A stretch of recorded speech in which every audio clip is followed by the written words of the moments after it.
오늘은 기쁨이 넘치는 신앙생활이라는 제목으로 하나님 말씀 증거하겠습니다. 빌립보서는 바울 선생님이 감옥에서 쓴 편지입니다. 바울 선생님은 감옥 안에 있으면서 뭐가 그렇게 기쁜지 자꾸 기쁘다고 말씀하고 계십니다. 그래서 빌립보서의 별명이 기쁨의 서신입니다. 현실적으로 기뻐할 일이 전혀 없음에도 하나님과 함께하니 그 기쁨이 현실을 무너뜨리고 초현실을 만들어내는 것입니다. 하나님 나라가 내 삶에 임하는 것입니다. 그러니 감옥에서 찬양도 하고 소리 높여 기도도 드리고 예배도 드리는 것입니다. 이렇게 그 감격을 주체하지 못해서 사랑하는 동역자들에게 기쁨의 편지를 쓰게도 됩니다. 하나님 나라는 아름다운 솔로몬 성전에 임하기도 하지만 아골골짝 빈들에도 임하고 예수 그리스도의 십자가에도 임합니다. 믿음은 현실을 바꾸는 능력이 있습니다. 그 어디나 하나님 나라로 바꾸는 능력이 있습니다. 왜 그렇게 칼 마르크스가 종교가 인민의 아편이라고 떠들었는지 알만한 구절입니다. 진짜 그리스도인들은 아무런 대책이 없습니다. 이에 대해서 사도 요한은 이렇게 기록합니다. 요한일서 5장 4절에 무릇 하나님께로부터 난 자마다 세상을 이기느니라. 세상을 이기는 승리는 이것이니 우리의 믿음이라. 세상도 진짜 그리스도인을 감당할 수가 없습니다. 우리가 함께 읽은 본문 말씀도 기뻐하라로 시작합니다. 그것도 2번이나 반복해서 기뻐하라고 말씀하십니다. 이건 억지로 기뻐하라는 것이 아니고요. 바울 선생님은 예수 그리스도의 복음을 전하며 많은 사람이 주께로 돌아오는 그 역사의 중심에 서 있는 것, 그것이 너무 기뻤습니다. 그 기쁨을 주체하지 못해서 함께 기뻐하자고 지난날 자신의 선교 사역에 많은 도움을 줬고 그리고 어려운 가운데서도 최선을 다해서 바울의 사역을 지원하며 동역했던 이 빌립보 교인들에게 자신이 경험한 이 기쁨을 나누면서 초대하고 있는 것입니다. 바울 선생님은 이어서 이 관용을 모두에게 알게 하라고 말씀하십니다. 여기서 관용은 우리가 받았던 예수 그리스도의 사랑을 말합니다. 죄인이었던 모습 그대로, 연약한 모습 그대로 우리를 받아주셨던 바로 그 예수님의 사랑, 그 사랑을 실천하라고 말씀하십니다. 우리가 예수 그리스도의 사랑을 세상에 나타낼 때 우리가 그랬던 것처럼 그들도 우리처럼 그리스도인이 될 수 있습니다. 이건 매우 시급한 일입니다. 왜냐하면 주님께서 오실 날이 멀지 않았기 때문입니다. 바울 선생님은 오늘 우리에게 신앙생활하면서 핵심적인 부분을 말하고 있습니다. 뭐냐? 바로 기쁨이 있어야 합니다. 여러분들은 신앙생활하면서 기쁨이 있으십니까? 주일날 오늘 이렇게 예배드려 오는 것이 기쁨이 있습니까? 봉사하고 찬양하고 기도하고 전도하는 이 모든 신앙생활이 기쁨이 있으십니까? 여러분들이 삶에서 그리스도인으로 사는 게 기쁘십니까? 예수 그리스도의 보혈로 죄사함을 받아 구원받았다는 그 복음으로 인해 여러분의 삶이 매일 기쁘십니까? 그게 아니라면 뭐라도 교회와 신앙생활을 통해 얻는 기쁨이 있으십니까? 이게 정말 중요합니다. 오늘 바울 선생님이 감옥에서도 저렇게 기쁘다고 고백하는 저 기쁨을 이해하지 못하고 알지 못하면 우리는 오늘 그저 종교 활동하는 것과 마찬가지입니다. 예전에 한 친구가 제게 이런 말을 했습니다. 자신이 11조를 내는 이유는 어릴 적부터 해온 습관 때문이라고 말했습니다. 또 하나님의 것을 떼먹으면 11조는 하나님 것이라고 배웠기 때문에 떼먹으면 혹시 안 좋은 일이 생길지도 모른다는 두려움이 있다고 합니다. 참 귀엽지 않습니까? 순수한 그 모습으로 그렇게라도 하니까 저는 다행이라고 응원했습니다. 그러면서 그 친구가 하나님과 인격적인 만남이 있기를 기도했습니다. 신앙생활에 기쁨이 있기를 기도했습니다. 종교 생활이 신앙생활로 하나님과 인격적인 관계로 발전하게 되기를 기도했습니다. 자, 그럼 목사가 된 저는 어떻습니까? 어떻겠습니까? 매일 기쁘고 행복에 겨워서 이 목회를 계속 하고 있겠습니까? 교회에서 그냥 청년이었던 제가 어느 날 신대원에 들어가니까 전도사가 돼버리더군요. 그리고 시간이 흐르니 목사도 됐습니다. 돌아보면 솔직히 그런 척만 하고 살 때가 더 많았습니다. 괜찮은 척, 힘들지 않은 척, 감사하는 척, 기뻐하는 척, 은혜로운 척, 좋은 사람인 척, 척척 박사였습니다. 참는 게 미덕이라고 생각했습니다. 참을 인자 새기면 맨날 사람 인자를 먹어가며 그래야 한다고 제 자신에게 강요했습니다. 제가 스스로 세워두었던, 그리고 돌아가신 어머니께서 귀에 딱지가 붙도록 이야기하셨던 좋은 목사의 이미지를 만들어 놓고 그렇게 되려고 자신을 그렇게 채찍질하며 강요했습니다. 그렇게 제 삶에서 제가 할 수 있는 최선을 다하면서 살았는데 시간이 지날수록 어떠냐면은 기쁨을 점점 잃어가기 시작하는 것이었습니다. 마침내 하나님을 원망하고 있는 저를 발견합니다. 도대체 복은 언제 주실 겁니까? 하나님 복은 언제 줄 거예요? 이렇게 죽도록 충성을 다했는데 당신은 나를 언제쯤 맨날 저보고 여러 사람들이 요셉이라고 기도해 줬는데 저는 언제 요셉이 됩니까? 저는 언제 총리 시켜줄 거예요? 이러면서 남들은 저 멀리 달리다 못해 지금 날아가고 있는데 저는 왜 1년 365일 쉬지도 못하고 명절도 다 반납해 가면서 이렇게 미친 듯이 달려왔는데 이게 뭡니까? 지금까지 내가 얼마나 참았는지 아십니까? 얼마나 했었는데 왜 저의 고통은 끝나지가 않습니까? 이 로뎀나무의 엘리야를 제가 되게 좋아합니다. 하나님께 엎드려 엘리야처럼 저 이제 그만 데려가 주십시오. 하나님 저를 이만큼 괴롭혔으면 이제 충분하지 않습니까? 저도 사람입니다. 찌르면 아프다고요. 아니 교회 가면 내 편이 한 명도 없어요. 적진 한가운데 툭 떨어져 있는 것만 같습니다. 근데 왜 제가 지금까지 이렇게 목사를 하고 있겠습니까? 그러는 가운데서도 하나님이 기쁨을 주시는 것을 경험하기 때문입니다. 정말 죽고 싶을 만큼 괴로울 때 그래서 눈도 잘 떠지지 않고 너무 괴로웠던 그 주일날 그 괴로움에 괴로움을 던져서 어떤 장로님께서 저에게 우리 교회 얘기 아닙니다. 어떤 장로님께서 저에게 김 목사는 언제 교회를 나갈 것인가? 시작도 안 했는데 자꾸 나가라고만 하는 그 장로님의 말을 듣고 저 사람은 또 아침부터 싸우자는구나. 그러면서 너무 괴로움에 청년부 이제 담당하고 있어서 예배에 올라갔더니 청년들이 제 얼굴 표정을 보면서 저는 얼굴 표정이 쉽게 드러납니다. 저를 가까이 보신 분들 알 겁니다. 저 사람을 보면 제가 화났는지 아직도 얼굴 표정 관리 잘 못해요. 청년들이 저를 보더니 오늘 목사님을 위해서 노래를 준비했다며 옥상 달빛에 수고했어 오늘도를 불러주는 겁니다. 참 그 어떤 축복송보다 제게 은혜가 됐습니다. 그런 은혜가 늘 곁에 있었습니다. 시간이 지날수록 목회자로 부르신 이유를 알게 됩니다. 습관적 종교 생활을 하던 저를 하나님께서 인격적인 관계로 끌어내시기 위해서 부르신 것입니다. 그저 종교 생활하던 저를 진정한 구원의 기쁨을 누리는 그리스도인으로 초청하기 위해서 이렇게 부르셨음을 알게 됩니다. 지난 시간 돌아보면 저의 고통의 이유는 제 자신 안에 있는 쓴뿌리로 인한 것이었고 그것을 뽑아내는 시간이었습니다. 원래 그렇게 무리할 필요가 없었음에도 나 스스로 늘 무리하고 있었습니다.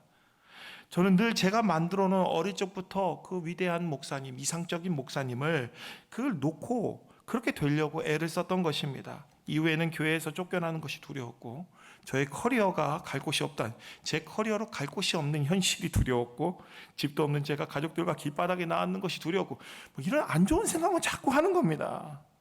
앞으로 어떻게 살지가 자꾸 막막한 겁니다. 솔직히 그래서 많이 참았습니다. 어떡하지? 이러면서 정말 그래서 많이 참았습니다. 그래서 뭘 시켜도 군소리 없이 그냥 했습니다. 할 수 없는 것은 어떻게든 알아내서라도 해냈습니다. 돌아보고 나니까 너무 후회스러웠습니다.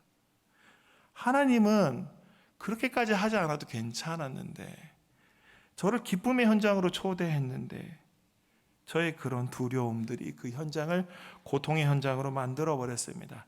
내가 만들어 놓은 그 기준이 저를 너무 고통스럽게 했습니다.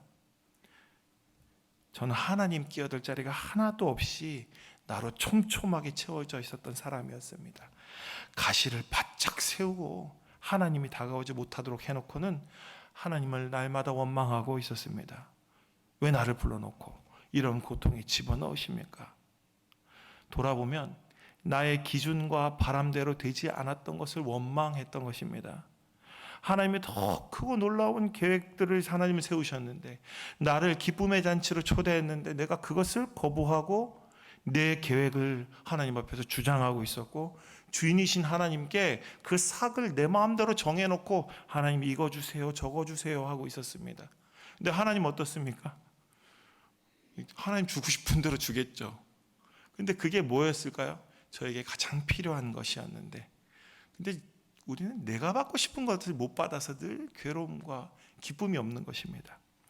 오늘 우리가 신앙생활하면서 기쁨을 잃고 어려워하는 이유가 거기 있습니다. 내 믿음의 분수에 맞지 않는 어떤 이상적인 기준을 세워서 괴롭습니다. 또 결과가 내가 원하는 대로 나오지 않아서 괴롭습니다. 근데 하나님은 언제나 우리에게 아무것도 강요하지 않으십니다. 하나님은 우리가 이 땅에서 무엇이 되라고 하신 적도 없습니다. 솔직히 하나님이 저에게 목사가 되라고 했겠습니까? 제가 되고 싶어서 하나님, 저는 목사로 세워주십시오. 제가 기도해 놓고서는 정작 세워주고 나니까 왜 나를 여기다 세워놓으셨습니까? 하나님 우리에게 이 땅에서 유명해지고 높아지고 성공하고 부자 되라고 말씀하신 적이 없습니다. 그랬다면 성경에 노년의 아브라함이나 모세를 부르지 않았을 겁니다. 이세의 아들 중에 팔람입니다. 팔람, 8번째 아들인 다윗을 안 불렀습니다. 그리스도인들을 박해한 바울을 부르지 않았을 거예요. 하나님은 그 모든 것 이전에 우리가 그리스도인으로 원하는 바를 이루어 주시기도 하지만 반대로 우리의 행복을 위해서, 구원을 위해서 이렇게 부르시기도 하는 겁니다. 하나님은 우리가 그리스도인으로 부름받아서 행복하고 기쁘시기를 원합니다. 그런데 우리의 행복은 꼭 이상한 데가 있습니다. 되지도 않는 것에 애쓰고 노력하고 있습니다. 그러니까 우리가 기쁘지 않으니까 하나님은 안타까워서 기뻐하는 길을 자꾸 우리에게 보여주십니다. 어떻게 바울 선생님은 세상 것을 모두 버리고 어떻게 저렇게 고난 가운데 살면서 기뻐할 수 있을까? 궁금하지도 않아요. 그러면서 마음속에 무슨 마음을 갖고 있습니까? 저는 바울 선생님과 같은 부름은 거절합니다. 저는 아골고짝 빈들은 싫고 저는 좋은 곳, 양지 바르고 평탄한 곳으로 보내주십시오. 예수님은 또 어떻게 끝까지 용서할 수 있었을까요? 어떻게 마지막까지 불쌍히 여기는 마음이 있었을까요? 스데반 집사님도 그렇습니다. 어떻게 그 마지막까지 그 기쁨을 유지할 수 있었을까요? 그 각자의 부르심을 명확히 알았고 하나님과 인격적인 만남을 통해 하나님과 동행하는 기쁨이 있었기 때문입니다. 그러니까 기쁜 겁니다. 주는 것 없이 기쁩니다. 내가 하는 것 없이도 기쁩니다. 그냥 하나님을 믿는 것 자체로 행복합니다. 하나님 말씀에 순종하는 일이 그러다 보니까 행복합니다. 처음 사역할 때 매일 밤을 새가면서 말씀을 준비하며 전했는데 청년들이 변하지 않는 겁니다. 주여, 어떡합니까? 쟤네들이 시험 때만 되면 교회를 안 나옵니다. 이 찬양 인도자가 찬양 인도했다고 시험 공부하러 이제 가겠답니다. 저는 말씀을 전하는 의미가 없는 것 같습니다. 찬양 인도자가 찬양 인도만 하고 집에 갔습니다. 그럼 저는 일어서서 찬양 이제 말씀을 전하려고 하는데 걔가 없어요. 그게 그렇게 마음에 그렇게 쓰입니다. 근데 1년이 지나고 2년이 지나던 해에 그 청년들이 시험 때인데 집에 안 가요. 예배 드리고 있습니다. 시험인데 어느 날 그 아이들이 자기네 중고등부 아이들 교사인데 교사들이 이렇게 얘기하는 겁니다. 야, 시험 때인데 그 집에 가서 공부한다고 성적이 더 오르지 않아. 그냥 그날 예배 드리는 게 너희들한테 인생이 남는 거야. 이런 얘기를 하고 잡아져 있는 겁니다. 그 광경을 멀리서 지켜본 제가 참 은혜를 많이 받았습니다. 아무리 무능하고 부족하지만 나는 무능하고 부족해도 뭐의 능력이죠? 말씀의 능력이 있습니다. 말씀만 전하면 말씀의 능력이 있어서 사람이 변화가 되는 겁니다. 그러니까 저는 그냥 이렇게 그냥 그 자리에 그냥 있기만 해도 되는 거였습니다. 근데 그걸 가지고 혼자서 중리, 산이 어떠니 괴롭니 막 이러고 있는 겁니다. 그런 중에 말씀을 전하는 것에 대해서 감사를 잃어버릴 때가 있었습니다. 목회 너무 힘들어. 이제 그걸 좀 잠깐 쉬었으면 좋겠어. 그랬을 때는 하나님께서 제 입을 닫게 하셨습니다. 그러다가 너무 또 간절해지니까 하나님, 목사가 설교를 안 합니다. 이래도 되겠습니까? 이럽니다. 또 사람이 참 웃깁니다. 어느 날 너무 힘들어. 하나님, 설교 너무 많이 같으니 힘들어요. 그러다가 또 어느 날은 너무 목사인데 설교도 안 하고 좀 이상한 것 같아요. 그랬더니 하나님이 진짜 입에 단내가 나도록 이렇게 떠들게 만드십니다. 하루 종일 교회 사역을 마치고 집에 들어가면 다음날 새벽기도 준비를 해야 됩니다. 다 새벽기도 설교 마치면 새벽 1시쯤 돼요. 이제 잠을 자야 하는데 잠이 안 옵니다. 뒤척거리다가 한 2시쯤 겨우 잠들었습니다. 그러면 새벽 5시 50분에 새벽 기도 그때 있으니까 4시 40분에 일어나야 됩니다. 너무 피곤한 날은 정신줄 놓고 가만히 앉아서 잠깐 잠이 듭니다. 앉아 있다가 이 안적까지는 있었는데 앉고 나서 잠깐 아이고 한 5분만 더 이렇게 하면 5시 20분이 돼버린 날도 있습니다. 10분 남았죠. 난리가 났습니다. 정신없이 옷을 입고 뛰어나갑니다. 제가 지퍼식 넥타이를 매는 이유가 여기 있습니다. 그 넥타이 매는 시간 아끼려고 지퍼식 넥타이를 아직도 맵니다. 아내가 어느 날 아이들에게 웃으면서 이런 말을 합니다. 니네 아빠가 몸은 저런데 엄청 날렵한 거 아니야 이럽니다. 진짜고 다 입고 교회까지 가는데 5분 걸렸고요. 원고를 뽑고 예배당까지 내려가는데 5분밖에 안 걸립니다. 진짜 우리 교회 있을 때도 한번 실수한 적이 있었는데 저희 교회에서 집까지 5분 만에 주파했습니다. 뛰어서 온 건 아니고 차 타고 신호 한 2번 오겠습니다. 어쨌든 그러다가 알게 됐습니다. 내가 이걸 좋아하는구나. 힘들어하지만 좋아하는구나. 말씀 준비하면서 행복해하는 나를 발견합니다. 혼자 울다가 웃다가 옛날 생각하면서 추억에 한참 젖어 있다가 설교 준비하면 시간이 오래 걸립니다. 지난 날 돌아오면서 막 부끄러운 기억들이 막 샘솟다가 감사도 하고 하나님 주신 은혜에 감격도 하고 누가 보면 미친 사람으로 볼지도 모릅니다. 그냥 모니터를 탁 쳐다보면서 혼자 원맨쇼를 하고 자빠져 있는 겁니다. 혼자 부흥회를 하고 있어요. 잘 하려는 마음은 예전에 다 내려놨습니다. 말씀만 전하면 말씀이 능력이 있는데 뭐 내가 잘하든 못하든 그게 뭔 상관인가? 내가 은혜 받아야지라는 생각에 말씀 준비를 하며 이렇게 그 생각하면 성경과 이 설교 준비하면서 살아있음을 느낍니다. 내가 살아있구나. 오늘도 성도님들이 내가 설교 온 걸 길게 준비하면 이 시간에 이 고통의 시간들이 늘어나서 여러분들이 오늘도 일부 예배분들 제가 이거 그 발을 읽었더니 엄청난 고통 속에 긴 시간 동안 헤매다 가셨습니다. 헤드뱅이 하다 가셨습니다. 그 이후 하나님이 일할 것이니 그것으로 충분하다는 믿음을 주셨습니다. 저에게 부담스러운 종교 생활을 벗어나 기쁨 넘치는 신앙생활을 하기 위해서 다른 게 아니라 하나님과의 인격적인 관계, 인격적인 만남이 필요했던 것입니다. 바울 선생님과 같이 그 어디나 하늘나라라고 고백하려면 지금 내가 서 있는 것, 지금 내가 살고 있는 모든 것이 하나님의 부르심이고 하나님의 역사를 이루어간다는 확신으로 가득 찰 때 우리 안에 기쁨이 넘칩니다. 요즘 말로 하면 하나님과 예수님과 성령님을 나의 아이돌로 삼아 팬이 되는 것입니다. 내가 좋아하는 아이돌이 존재하는 것만으로도 우리는 기쁘고 내가 그의 팬이라는 사실이 나의 행복이 되며 내가 팬으로 그 아이돌을 기뻐하는 일을 한다면 그 자체가 나의 행복이 되는 것이죠. BTS의 아미라는 팬클럽이 있죠. 저는 팬이 참 놀라운 역사를 만들어내는 현장에 우리는 살아가고 있습니다. 그 BTS의 아미는 인권 문제와 인종차별과 반전과 평화운동을 비롯해서 온갖 이 세상에 선한 영향력을 끼치고 있습니다. 자, 우리는 뭘 하고 있습니까? BTS의 아미만큼 영향력을 끼치고 있습니까? 혹시 프로게이머 페이커라고 아십니까? 프로게이머 페이커 모르시죠? 예. 중국의 페이커 팬들이 페이커 생일을 맞이하여 중국 사막에다가 507그루의 나무를 심었다고 합니다. 자, 여러분들 예수 그리스도의 이름으로 어디다 나무를 심으셨습니까? 여러분들 돌아가실 때 심는 나무 말고 무슨 나무를 심으셨습니까? 오히려 신앙생활 하기를 임영웅의 팬처럼 한다면, 임영웅의 팬처럼 여러분들이 신앙생활을 한다면 저는 이런 생각이 들었습니다. 교회에 새로운 부흥의 불길이 일어나겠구나. 여러분들이 임영웅의 팬처럼 예수님의 팬이 된다면 교회는 부흥의 불길이 일어나겠구나. 예수님을 사랑해서 임영웅이 뭐 광고하면 다 완판되지 않습니까? 예수님이 맨날 사랑하라고 광고하는데 여러분 완판됩니까? 맨날 저는 사랑을 못하겠습니다. 예수님은 어려운 사람 돕고 사랑해라 그러는데 여러분들 완판된 적이 한 번도 없습니다. 예수님 참 너무 안 됐습니다. 근데 임영웅이 어떻습니까? 정수기 광고라면 완판됩니다. 옥장판 광고로.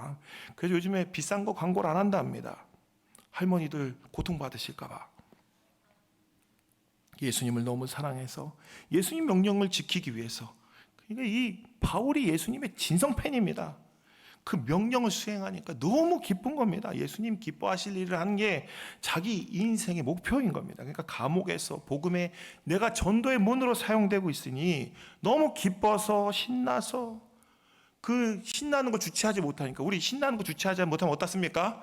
페이스북이나 인스타그램에다 막 사진 올리고 글을 쓰죠.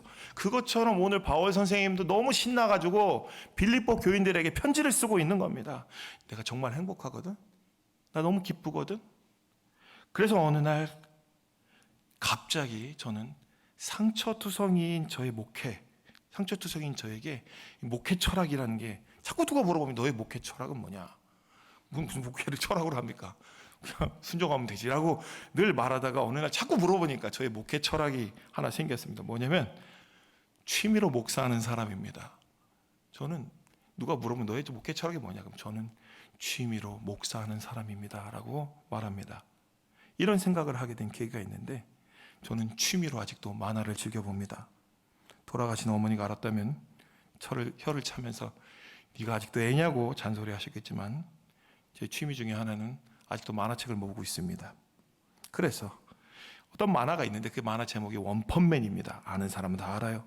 여러분들은 모르시겠지만 원펀맨이라는 만화가 있습니다. 그 만화를 보다가 영감을 얻어서 그것이 제 목회 철학이 되었습니다.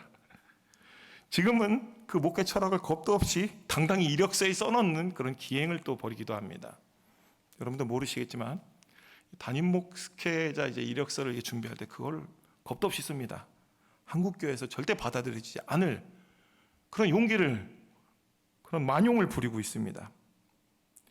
혹시 제 다음 세대에는 공감을 얻을 수 있지 않을까? 아내가 보더니 너는 개척을 해야 되겠다. 누가 널 받아주겠냐? 제 목회 철학에 적은 내용이 이렇습니다.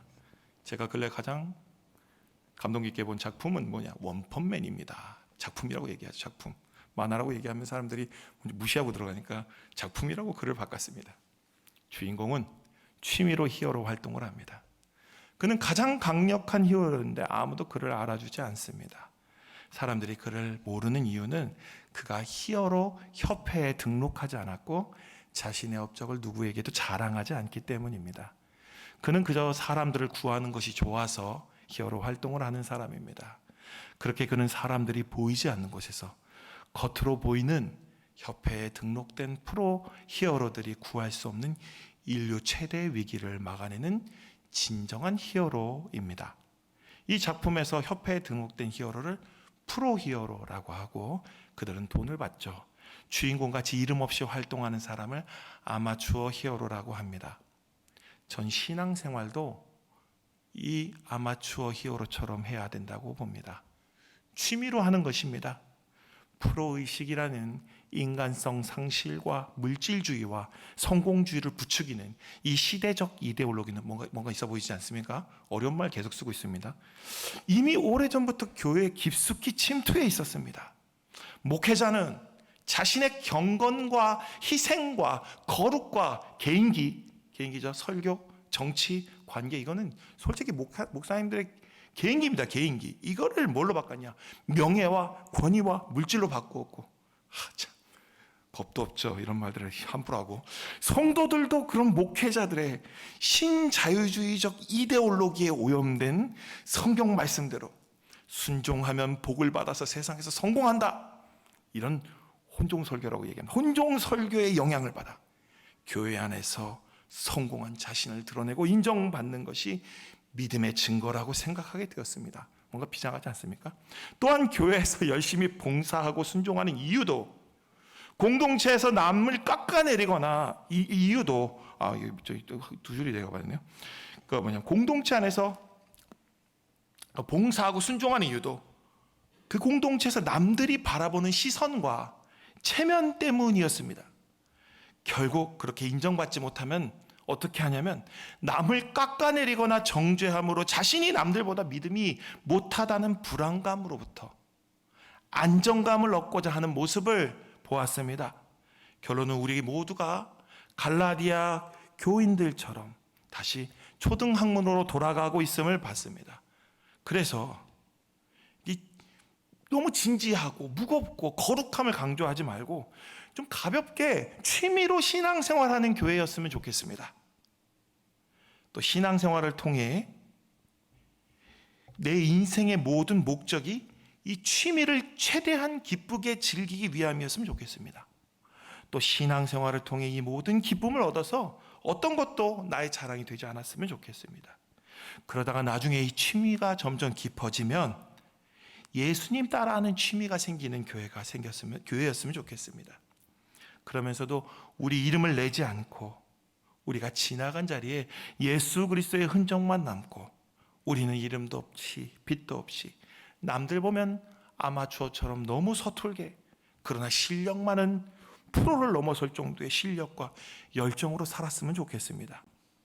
교회 가는 날이 마트 할인하는 날 줄 서서 그냥 그 할인 품목 사려고 달려드는 아줌마처럼 한정판 신발 사려고 휴가 내서 며칠 밤 행사장에서 텐트 치고 기다리는 것처럼 그러다가 놓치면 세상 다 잃은 것처럼 그런 마음처럼 그러다가 그걸 얻게 되면은 온 세상 다 얻은 것처럼 그런 열정적인 좀 신앙생활을 했으면 좋겠습니다.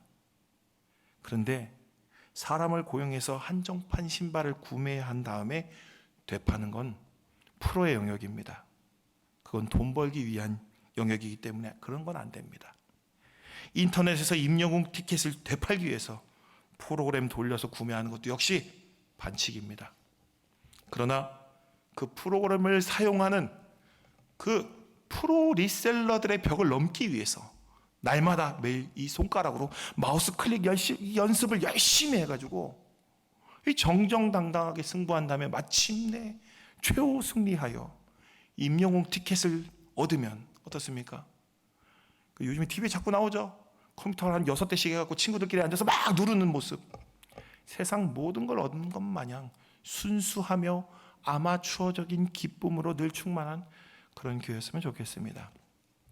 엘리야처럼 겉으로 드러나지 않지만 바알에게 절하지 않은 7,000명과 같은 장황해지죠. 성실한 믿음의 사람들이 모여있는 그런 교회였으면 좋겠습니다.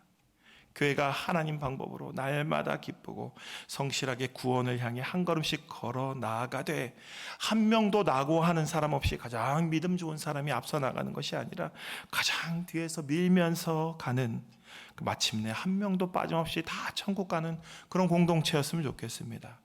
그저 예수님 좋아서 사람들에게 복음 전하는 것이 좋아서 그리스도인으로 살기로 작정한 사람, 세상 사람들에게 보이지 않는 곳에서 유명한 이 시대에 대단하다고 칭송받는 교회도 할 수 없는 위대한 하나님 나라의 사역을 믿음으로 덤덤하게 감당한 다음에 누구에게도 자랑하지 않고 쟤네들이 한지도 모르고 그냥 쿨하게 잊어버리면서 돌아서는 그런 쿨레가 진동하는 그리스도인 공동체가 되었으면 합니다. 신앙생활이 내 취미생활 중에 가장 좋아하는 취미로 그 어떤 것보다 우선되는 그런 공동체가 되었으면 합니다. 겁도 없지요? 예, 이런 말을 자기 이력서에 쓰고 있습니다.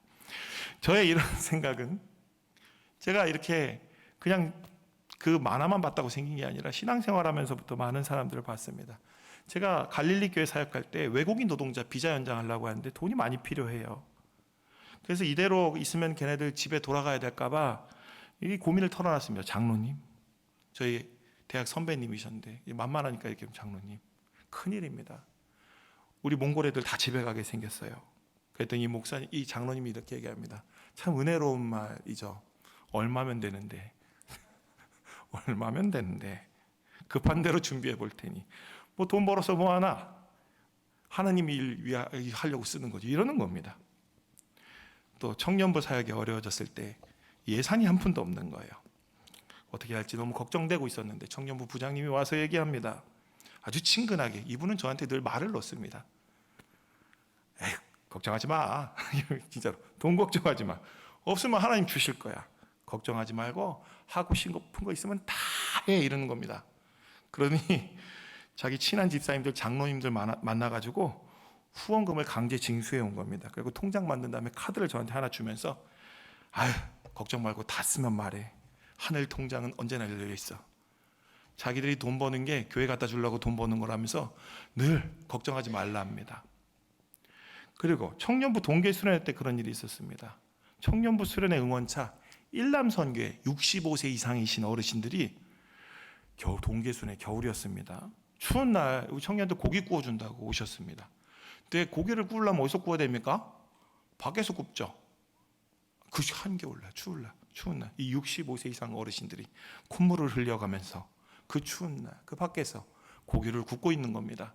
또 고기를 또 그냥 사왔겠어요. 제일 좋은 한우를 사오시고, 저는 그날 처음 봤습니다. 무슨 새우가 크더라고요. 블랙 타이거랍니다. 그때 저는 살면서 처음 들어본 새우였습니다. 그거를 구우면서 막 이렇게 애들한테 구워주는 겁니다. 그러면서 자기들은 먹지도 못해요. 청년들이 입이 많으니 걔네들이 오죽 많이 먹겠습니까? 그 청년들 다 먹인 다음에 남은 것으로 간단히 자기들은 식사하고 쿨하게 뒤돌아서서 가는 겁니다. 내일 볼 일이 있다며. 안면도까지 왔던 분들이 다시 갑니다.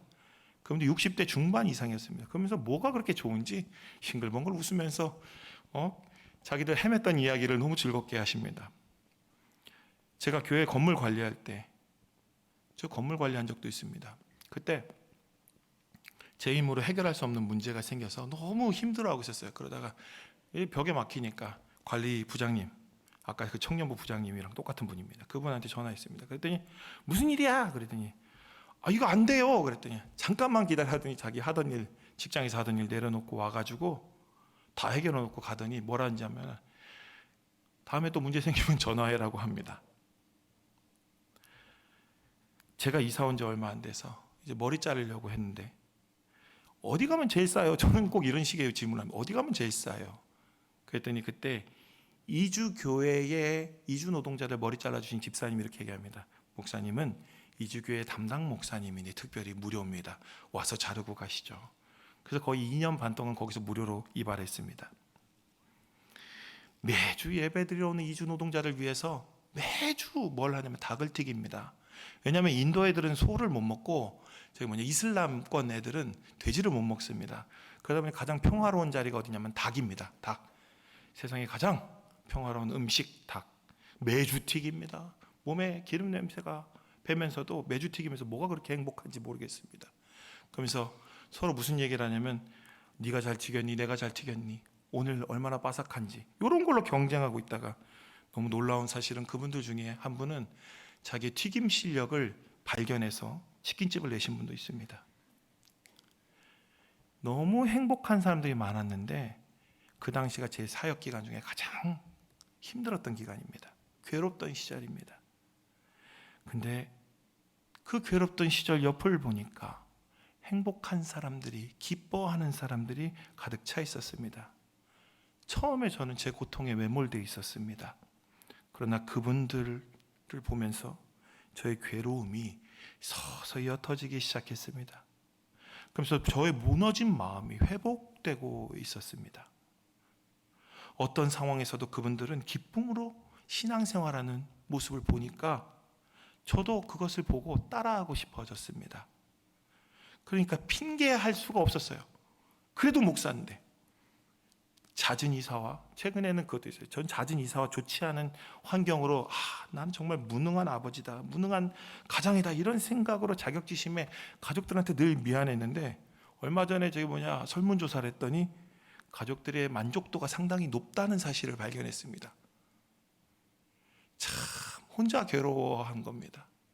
오늘 우리 신앙생활이 괴로운 게 그겁니다. 기준이 높아서 내가 원하는 게 있는데 그대로 되지 않아서 괴로운 겁니다. 그렇지 않아요. 하나님과 함께하고 하나님이 주신 은혜가 있으면 기쁩니다. 어떤 사람은 제가 취미로 목사한다고 하니까 그걸 또 한동안은 또 제 그 카톡 프로필에다가 걸어놨더니 그걸 보고 저를 맹비난하는 겁니다. 어디서 목사가 이러면서 취미로 어디서 함부로 얘기한다고 해서 혼이 났습니다. 근데 요즘에 내가 맞았구나. 그 고통스러운 마라톤을 취미로 하시는 분들이 계시더랍니다. 그분들은 풀코스를 뛰고 싶어요. 42.19km. 어떻게 뜁니까 사람이. 근데 그분들은 그 고통을 참고 그걸 완주하는 기쁨을 위해 또 뜁니다. 요즘 등산하는 사람들은 옛날이랑 다릅니다. 해외의 높은 산들을 정복하려 합니다. 그들의 최종 목표는 에베레스트 산입니다. 여행 취미로 하는 분들, 무슨 자기네들 인디아나 존스도 아닌데 온 세계를 다 다닙니다. 익스트림 스포츠라는 거 아십니까? 죽으려고 환장한 사람들인 것 같습니다. 그것도 장비에 취미 있으신 분들 있죠. 낚시 좋아하시는 분들, 남편이 낚시 좋아하면 조심하십시오. 어딘가에 모타보트를 숨겨놨을 수 있습니다. 자꾸 배를 살려고 그래요. 이유가 뭐냐 했더니 그 포인트까지 가야 되는데, 나만 아는 포인트에 가야 되는데 배를 타야 갈 수 있어서 배를 자꾸 살라고 합니다. 공구로 뭔가 만드는 거 좋아하는 사람들 조심하십시오. 집에다가 공구를 억대로 사는 사람을 봤습니다. 자전거가 취미이신 분들, 제가 여기서 다 고발하고 있는 거예요. 아내분들은 몰라. 지금 자전거가 취미 남편들 잘 보십시오. 얼마인지 뒤에 0을 하나씩 빼고 있습니다. 그래서 아이돌이나 가수 팬들 어떻습니까? 아이고, 그 뭐 대단한 거라고. 저희 누가 보면 이렇죠. 야, 임영웅 콘서트 뭐 그게 뭐라고. 거기다가 웃돈 주고 40만 원씩 주고 티켓을 사냐. 근데요, 저는 예수 믿는 것이 여러분들에게 이런 취미가 됐으면 좋겠습니다. 모든 것을 걸고 즐기고 기뻐하는 취미가 되었으면 합니다. 바울 선생님은 자신이 당하는 이 모든 일이 기쁨인 것이었습니다. 감옥에 있는 감옥에 있는 나를 걱정하는 이들에게도 오히려 이렇게 말하죠. 빌립보서 4장 6절 7절 이렇게 얘기합니다. 뭐라고? 같이 읽겠습니다. 아무것도 염려하지 말고 다만 모든 일에 기도와 간구로 너희 구할 것을 감사함으로 하나님께 아뢰라. 그리하면 모든 지각에 뛰어난 하나님의 평강이 그리스도 예수 안에서 너희 마음과 생각을 지키시리라. 야, 내가 감옥에 있는 것 가지고 걱정하지 마. 정말 걱정되면 기도해줘. 그러면 너희 마음과 생각이 흔들리지 않도록 하나님이 지켜주실 거야. 하나님의 놀라운 은혜를 경험하게 될 거야. 내가 지금 경험하는 것처럼 너희들도 기쁨으로 충만하게 될 거야. 염려하지 마. 하나님은 오늘도 우리를 깜짝 놀래킬 만한 어마어마한 이벤트를 준비하고 계시거든. 놀랍고 경이로우며 기적 같은 일인지 몰라. 이 기쁨에 너희들도 꼭 참여했으면 좋겠어. 바울 선생님은 예수님을 사랑하고 하나님을 사랑하니 모든 신앙생활이 기쁩니다. 신앙생활하면서 겪는 모든 일도 기쁩니다. 그것이 마라톤 하는 거랑 똑같습니다. 달리는데 그만두고 싶은데 그만둘 수가 없는 거예요. 너무 기쁘니까. 어떻게든 완주하고 싶습니다. 바울 선생님은 그의 인생과 자신의 생명까지 다 바쳐가며 이 취미생활을 정말 즐기고 계신 것입니다. 왠지 아십니까? 이 취미생활 해보신 분들은 다 압니다. 그 자체로 행복하기 때문입니다. 제가 가끔 1500피스짜리 퍼즐을 맞춥니다. 허리 아파 죽겠는데 그걸 맞추고 있는데 생각이 다 사라지면서 깨끗해지면서 너무 행복해집니다. 괴로운데 행복합니다. 취미생활하는 분들의 특징은 어떻습니까? 자기가 행복해하는 취미를 자꾸 남에게 소개하고 싶어집니다. 예전에 우리 같이 있었던 이종찬 목사님은 자꾸 우리에게 카메라, 사진 찍는 걸 전도하셨어요. 복음 전하는 것보다 더 잘 전했습니다. 바울 선생님도 그 행복으로 빌립보 형제 자매들을 초대하고 있습니다. 이 중요합니다. 내가 사랑하고 행복한 일이야 초대할 수 있습니다. 대화교회가 너무 사랑스러워야 초대할 수 있고 여기로 인도할 수 있습니다. 바울 선생님은 이 신앙의 취미생활 제대로 즐기는 법을 우리에게 알려주시는데 8절과 9절입니다. 읽겠습니다. 끝으로 형제들아 무엇이든지 참되고 무엇이든지 경건하며 무엇이든지 오르며 무엇이든지 정결하며 무엇이든지 사랑받을 만하며 무엇이든지 칭찬받을 만하며 무슨 덕이 있든지 무슨 기름이 있든지 이것을 생각하라. 너희는 내게 배우고 받고 듣고 본바를 행하라. 그리하면 평강의 하나님이 너희와 함께 계시리라. 메시지 성경 8절 9절에 이렇게 첨부합니다. 최악이 아니라 최선을 취한 것이 아니라 아름다운 것을 저주할 만한 일이 아니라 칭찬할 만한 일을 생각하십시오. 그렇게 생각한 것을 따라 배운 말씀을 잘 적용하고 생활할 때 여러분들의 마음속에 부담스러운 종교 생활이 아니라 기쁨 넘치는 신앙 생활이 된다고, 그렇게 될 수 있도록 뭐랍니까? 평강의 하나님이 너희와 함께 하실 것이다. 우리는 성경을 통해 종교 생활했던 사람들의 모습을 보게 됩니다. 그들은 예수님을 십자가에 달아 죽였습니다. 그들은 사명감과 의무감에 기쁨을 잡아먹혀버린 사람입니다. 저 역시 그 길에 서 있었던 사람이었습니다. 겉으로는 목회자인 척 살았지만 제 입엔 사랑의 말도 없었고 소망의 말도 없고 오히려 권위와 정죄의 말만 있었습니다. 비판과 절망과 고통으로 가득 차 있었습니다. 하나님 원망만 했습니다. 내가 기쁘지 않은데 제 입에서 무슨 선한 게 나오겠습니까? 그렇게 무너져 내리는가 싶었는데, 그런 중 하나님의 은혜로 기쁨 넘치는 신앙생활하는 이 공동체 교회 안에서 그런 분들을 만나게 되면서 오히려 이 무거운 사명감과 의무감, 책임감을 내려놓을 수 있었습니다. 그러면서 내 안에 만들어 놓은 미래상도, 목회자상도 내려놓습니다. 왜냐하면 하나님은 뭐가 되길 원하시는 게 아니라 오늘 너가 기뻐하냐, 너 오늘 행복하냐, 그거를 원하십니다. 내 기쁨이 회복되기에 하나님은 그것에 관심이 있습니다. 그때부터 저도 기쁘려고 애씁니다. 수많은 고통의 순간에도 기쁨을 찾으려고 합니다. 최악이 아닌 최선을, 추한 것이 아닌 아름다운 것을, 저주하고 그런 것이 아닌 칭찬할 만한 일을 생각합니다. 그렇게 지난날 괴롭게 여기던 종교 생활이 제가 좋아하는 취미 생활로 바꿔나가기 시작했습니다. 그러나 가끔 제 곁에 종교 생활 하시는 분들이 와서 저희 이런 기쁨을 망치기도 하지만 절대 여기서 망쳐지면 지는 겁니다. 그때마다 하나님은 기쁨을 놓치지 않도록 또 도와주십니다. 우리 기쁨을 절대 놓치면 안 됩니다. 여러분, 취미로 신앙생활을 하십시오. 여러분들의 평생에 걸쳐 가장 좋아하는 취미가 예수님 따라하기가 되기를 바랍니다. 예수님처럼 살기가 되기를 바랍니다. 이건 그런데 보통 모험이 아닙니다. 어떤 위험한 익스트림 스포츠보다도 위험하고 스릴이 있으며 그 일을 해내고 난 다음에 얻게 되는 만족감은 그 어떤 취미의 결과물과 비교할 수 없습니다. 정말 장례식에 갈 때마다 느끼는 거지만 마지막에 웃으면서 눈 감는 사람은 진정한 그리스도인밖에 없습니다. 뒤가 없이 너무 행복하게 눈 감는 사람은 진정한 그리스도인밖에 없습니다. 그것이 바로 신앙생활입니다.